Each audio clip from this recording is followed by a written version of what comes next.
Hi, okay, so I've answered my doorbell now. Sorry about that. That means I can come back and do the second one. I really just want to look at a couple of the main things that are to do with the characteristics of the disease and how contagious it is and how that has led the policies that the government have done and what that means in terms of what we should be doing. So you will have heard the government advisors say, or in the media, it say that this is actually a relatively mild illness for 80% of people who will catch it, and that the death rates that they are now able to predict quite well are about 2%, which is great because that actually means recovery rates are 98%. And I know a lot of people say, well, that's a really positive thing. I think the thing that I want to highlight, which is why perhaps, if you think of a 98% recovery, you think this is all a bit of an overreaction. But the thing I want to highlight is this: if there's 80% for which it's mild, there's 20% for which it's not. It's a more serious illness, and I think that's I really want to highlight. Firstly, I want to just explain what is meant by the definition of a mild infection, because I think a lot of us will think, well, we'll get ill and think this doesn't feel mild, and it might raise our anxieties surrounding the how ill we are, but it might be that we are still classed as a mild case. So I think it's helpful actually to sort of compare it to chickenpox. So when my kids had chickenpox, I was told by the doctors that it's mild, we don't vaccinate against it, you can treat them at home care.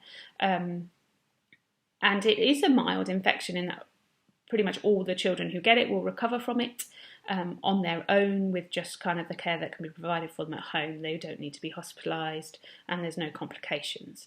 But that doesn't mean it feels mild. It just does for some. So one of my children had it and they had a few spots and they were a bit grumpy for a couple of days, but really it didn't stop them being themselves, and it didn't last that long. One of my other sons had it quite severely, and we had a lot of sleepless nights, and it went on for about 10 days, and it felt tough, and he was not himself. And it will be the same with corona. So some of us will, if we get infected even, will not have any symptoms or have very, very mild symptoms and just not really even notice maybe, or just feel a bit down for a few days. And others will have what feels like a really tough illness. You'll have a fever and a sore throat and a cough for 4 or 5 days, and then you might begin to feel better. And then others will begin to feel better, but then they seem to go down with this second phase, which is more of the pneumonia and has a tightness in your chest and shortness of breath. So even people who have all of those symptoms may still be classed by medics as mild disease if you are able to recover and cope with that at home. Now, I'm not saying that to say don't seek help if you feel like you have a serious illness. Of course, you must seek medical advice and help if you are feeling like you're quite sick and not sure if you can cope at home. But at the same time, there is going to be 20% of people, and I don't know what percentage of that they class as moderate and severe, but within that 20% there is going to be a percentage of people who will require medical assistance and potentially hospitalisation for a week to 2 weeks in order to recover. And that's the key thing, because this 2% death rate is sadly as a result of the illness, that even with all the medical help we can give them, 2% people still will not recover. That percentage will be higher if there is not enough capacity within our NHS to provide the medical assistance that this 20% need in order to recover. And that is the key issue driving the government's measures for lockdown. Because if we did no measures to control the spread of this infection, and we had 20% of all people who caught it in hospital at a similar time, the NHS is overwhelmed and many of them will not receive the care that they need and therefore will not recover. And we are trying to keep that, or the health service is trying to keep that 20% within manageable numbers. So if they're obviously doing the modelling and they're seeing that the numbers are beginning to rise in this curve that they talk about flattening.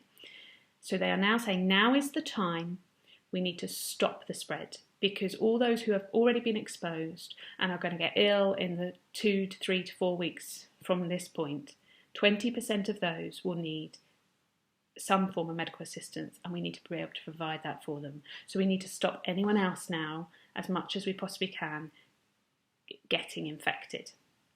And that will allow some natural immunity, although we're not trying to go for herd immunity, as some people may have found, but it's found some natural immunity when it passes and it's gone. But it also means that if it continues and we don't have a vaccine or a developed, or we see a second wave maybe later in the year or next year, it will be in numbers that are also manageable, and hopefully we will not have to take such drastic measures again in the future. So even if your children are unlikely to get very ill, and you feel like, why are they closing schools? It is because they now need to stop the spread, to make that 20% who are going to need help to get better a manageable number, and preserve life and keep that death rate percentage down. So that's the main first point I want to say, to try and explain as why it feels so serious. Just one more thing to say on that, and then the next video I'll look at how contagious this is and how it transmits and how we can stop that. The one other thing to say on that is that Sir Patrick, the scientific advisor, said in a health committee meeting a few days ago that he was aiming for keeping death rate less than 20,000. Now, that sounds like a huge number to me. I don't quite understand if he was talking about global death rate or national. And I'm not sure if he was encompassing that as the death rate for the year, including all illnesses, not just coronavirus. But the reassuring thing is, that I want to say, is even in worst case scenario, if he was saying 20,000 as a result of corona in the UK, if we were to call that 2%, that would mean that in total that would only be 1 million, I say only, but that would be 1 million cases of infection, and that would include that full 80% of mild infection.